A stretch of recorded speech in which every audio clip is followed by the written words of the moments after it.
Hi friends, welcome to Queen with Priya. நம்ம சேனலை subscribe பண்ணாதீங்கன்னா subscribe பண்ணி பக்கத்துல இருக்க பெல் பட்டனை கிளிக் பண்ணி சைட் ஆல் கொடுத்துங்க. வாங்க வீடியோக்குள்ள போலாம். இன்னைக்கு நம்ம வீடியோல சப்பாத்தி, புரோட்டா, பூரிக்கு ரொம்ப டேஸ்டான ஒரு 3 உருளைக்கிழங்கு வச்சு கிரேவி செய்ய போறோம். இப்போ பாருங்க, இந்த 3 உருளைக்கிழங்கையும் நல்லா வேக வச்சு எடுத்து வச்சுக்கோங்க. ஒரு pan எடுத்துக்கங்க. அதுல 2 ஸ்பூன் அளவுக்கு ஆயில் சேர்த்துக்கங்க. இதுல ஒரு பிரியாணி இலை, 2 பட்டை, 4 கிராம்பு சேர்த்துக்கங்க. இது நல்லா வாசனை வர அளவுக்கு கலந்து கொடுத்துக்குங்க. 2 பெரிய வெங்காயத்தை சின்ன சின்னதாக கட் பண்ணி சேர்த்துக்குங்க.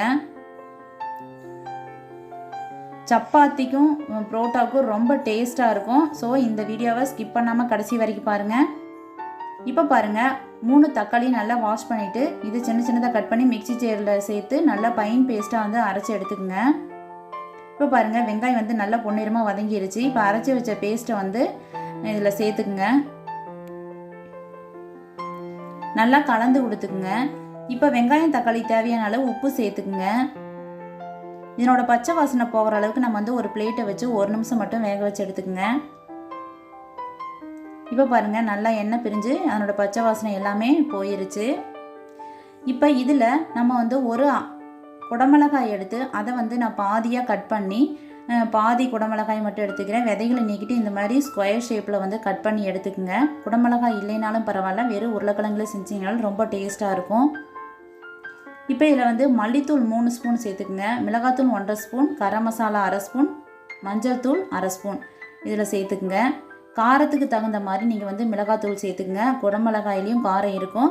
அதனால் நீங்கள் காரம் உங்களுக்கு எவ்வளோ தேவையோ அவ்வளோ சேர்த்துக்குங்க.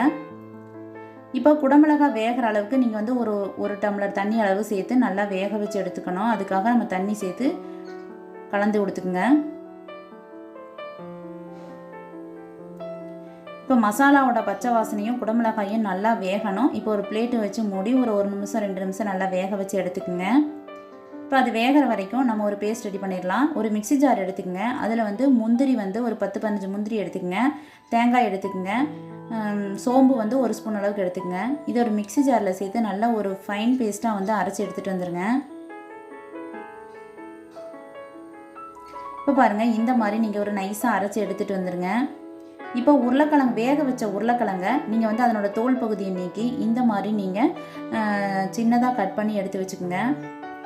இப்போ பாருங்கள், குடமிளகாய் அந்த மசாலா எல்லாமே நல்லா வெந்துருச்சு. அதனோட பச்சை வாசனை எல்லாமே நல்லா போயிருச்சு.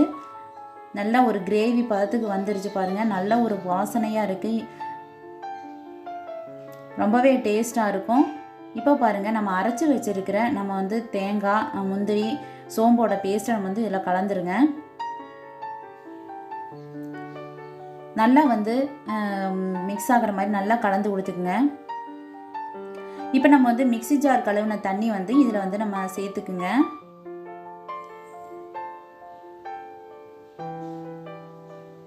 தண்ணி உங்களுக்கு எவ்வளவு திக்காக வேணுமோ அவ்வளோ அந்த அளவுக்கு நீங்கள் சேர்த்துக்குங்க. இப்போ பாருங்கள், இப்போ நம்ம கட் பண்ணி வச்சுருக்கிற உருளைக்கிழங்கையும் இதில் சேர்த்துக்குங்க.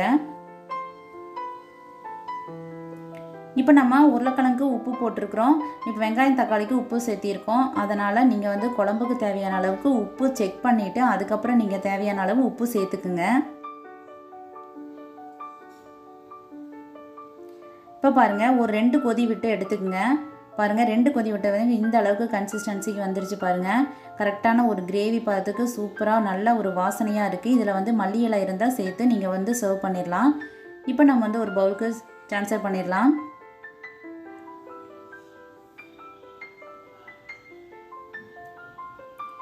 இப்போ நம்ம சப்பாத்தி சேர்த்துட்டு நம்ம இது சாப்பிடும்போது ரொம்ப ஒரு டேஸ்ட்டாக இருக்கும். பார்க்கும்போதே ஒரு சாப்பிடலான்னு தோன்ற அளவுக்கு நம்ம ஒரு டேஸ்ட்டாக கொடுக்கும். கண்டிப்பாக நீங்களும் இது போல் செஞ்சு பாருங்கள். ரொம்ப ஒரு டேஸ்ட்டாக இருக்கும். புரோட்டா, பூரி இந்த மாதிரி எல்லாத்துக்குமே ரொம்ப ஒரு டேஸ்ட்டாக இருக்கும். ரொம்ப குயிக்குன்னு ரொம்ப ஃபாஸ்ட்டாக செஞ்சிடலாம். நீங்களும் இது போல் செஞ்சு பாருங்கள். இந்த வீடியோ உங்களுக்கு பிடிச்சிருந்தா லைக் பண்ணுங்கள், ஷேர் பண்ணுங்கள், கமெண்ட் பண்ணுங்கள். மறக்காமல் நம்ம சேனலுக்கு சப்ஸ்கிரைப் பண்ணி சப்போர்ட் பண்ணுங்கள். மீண்டும் ஒரு அடுத்த புதிய வீடியோவில் நான் புதிய டிஷ்ஷோடு உங்களை சந்திக்கிறேன்.